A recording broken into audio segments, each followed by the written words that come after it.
the first thing that I think most people would say when they go to Finland is they are surprised how quiet people are there.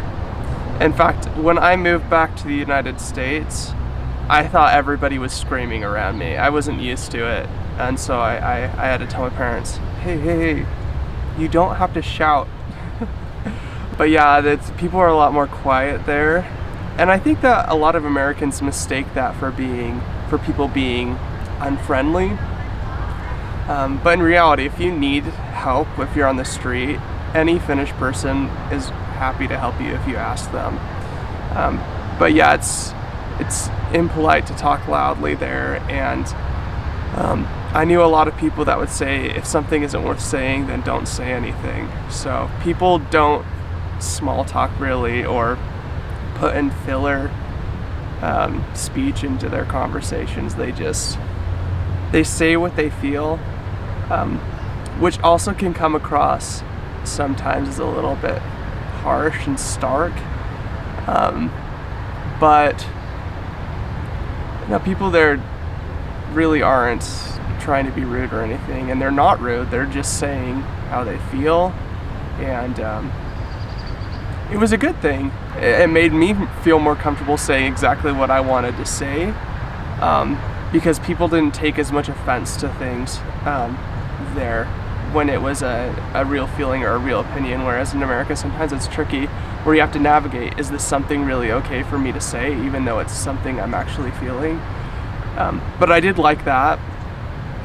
That is a huge adjustment for some foreigners though, going there, because they might start feeling a little bit attacked. As far as crime is concerned, it's so low there. Like, I mean, there are people on drugs, you see that anywhere you go, but I never ever felt like I was in danger there. It was really, really safe. However, there was this one time I was walking on a street with a colleague, and there was these three people sitting on a street corner in a little circle, and we were just walking past, and overhearing their conversation, one of them just said, "Hey, look at this," and pulled out this miniature crossbow out of his bag, and that was kind of surprising and kind of laughable. I didn't feel like I was in danger or anything, because you just don't feel in danger in Finland. But yeah, that happened once, and that was kind of weird but funny. And then there's the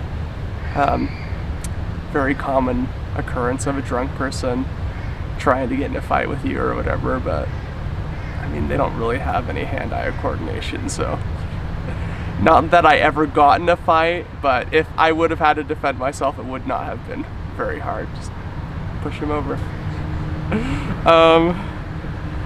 Other differences, obviously the language. It's extremely different from English. English is more closely related to Farsi, which is spoken in like Iran, than it is to Finnish. The Finnish language is related to Hungarian, Estonian, and then a bunch of tribal languages that are spoken in Western Russia and northern Norway, Sweden, and Finland.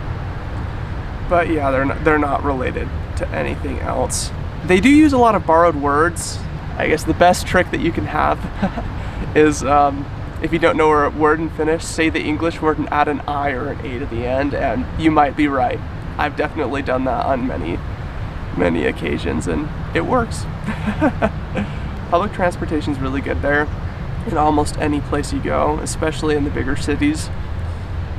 In Helsinki, I mean, they have a subway, they have cable cars, they have buses, they have trains, and they're all quick and super reliable. For part of my time in Finland, actually, I lived in an apartment building that was directly above a subway station. It took me from leaving my apartment door to getting onto the train probably 2 minutes max.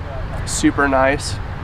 And then in some other areas, I had a car. I had a car when I lived in one of the eastern parts of Finland, southeastern parts, and then also when I lived all the way up in the north. So the area that I was responsible for as part of my job was about a third of the entire country. And Finland, if I remember correctly, is about the size of the state of Montana in the United States. So like a third of the size of Montana was my work area, and we had a car there because it was like 5.5 hours across. So we needed one, and it was like in the Arctic Circle where there isn't a lot of people.